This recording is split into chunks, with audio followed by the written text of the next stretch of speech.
এবার রমজানের first daily blog. Ramzan মাসের একটা দিন আমি কি কি করলাম সেটারই একটা ছোট ভিডিও আপনাদের সাথে শেয়ার করব। চলেন তাহলে শুরু করা যাক। ফার্স্টেই হচ্ছে আমি ঘুম থেকে উঠে একদম শাওয়ার করে নিচ্ছিলাম, যদিও আমি একদম লেট করে ঘুম থেকে উঠেছিলাম, যার কারণে হচ্ছে আমি সবকিছু তাড়াতাড়ি করে করছিলাম, কারণ নেক্সট ডে তে ছিল আমার এক্সাম, আর এক্সামের প্রিপারেশন আমাকে নিতে হবে, যার কারণে আমি হচ্ছে একটু পড়তে বসছিলাম। আর পড়া শেষ করতে করতে আমার প্রায় 5টা বেজে গিয়েছিল। আর এর মধ্যেই কিন্তু আমার 2টা পার্সেলই একই সাথে এসেছিল। ফার্স্টের যে পার্সেলটা ছিল সেখানে আমি 2টা গাউন অর্ডার করেছিলাম। বেসিক্যালি আমি ঈদের জন্য অনলাইন থেকে কিছু টুকিটাকি শপিং করে নিচ্ছি, আর আমার কাছে এই 2টা গাউনই কিন্তু অনেক বেশি সুন্দর লেগেছে। আপনারা একটু কমেন্ট করে জানান তো আপনাদের কাছে কোন গাউনটা বেশি সুন্দর লেগেছে। আর নেক্সট পার্সেলটাতে ছিল 2টা শাড়ি অর্ডার করেছিলাম আমি, আর এই শাড়ি 2টাও কিন্তু আমার কাছে অনেক বেশি ভালো লেগেছে। ফার্স্টের যে শাড়িটা এটাও কিন্তু অনেক বেশি সুন্দর ছিল আমার কাছে, আর সেকেন্ড যে শাড়িটা এটা কিন্তু আরো বেশি সুন্দর। অফ হোয়াইট আর মেরুনের একটা কম্বিনেশন ছিল,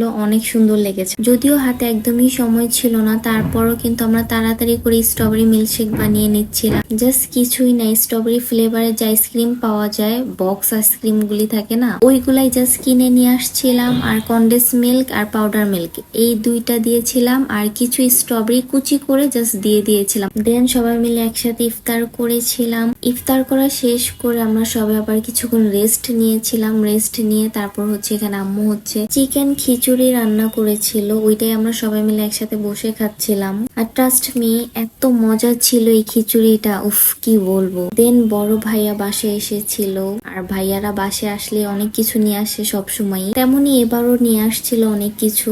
আপনারা তো দেখতেই পারতেছেন কি কি নিয়ে আসছে। তারপর আমি একটু বলি, আনারসের মতো যেগুলো দেখতেছেন এগুলো আসলে কিন্তু এক ধরনের বিস্কিট পাওয়া যায়, ওই বিস্কিটই ছিল। আর সাথে আরো কিন্তু ছিল মিষ্টি, রসমালাই, এগুলো তো আপনারা দেখতেই পারছেন। দুলাভাই থাকলে কিন্তু আসলে লাভই হয়, কারণ দুলাভাইরা যতবারই বাসে আসবে কিছু না কিছু নিয়েই আসে কিন্তু। তো তেমনি আমার দুলাভাইরাও ছিল, তারাও প্রতিবারই কিছু না কিছু নিয়েই তারপর আসে। দেন অনেক রাত হয়ে গিয়েছিল, আমি শুয়ে পড়েছিলাম, আর শুয়ে শুয়ে টিভি দেখছিলাম। তো এতটুকু ছিল আজকে আমার ব্লগ। কেমন হয়েছে অবশ্যই জানাতে পারেন। আল্লাহ হাফেজ।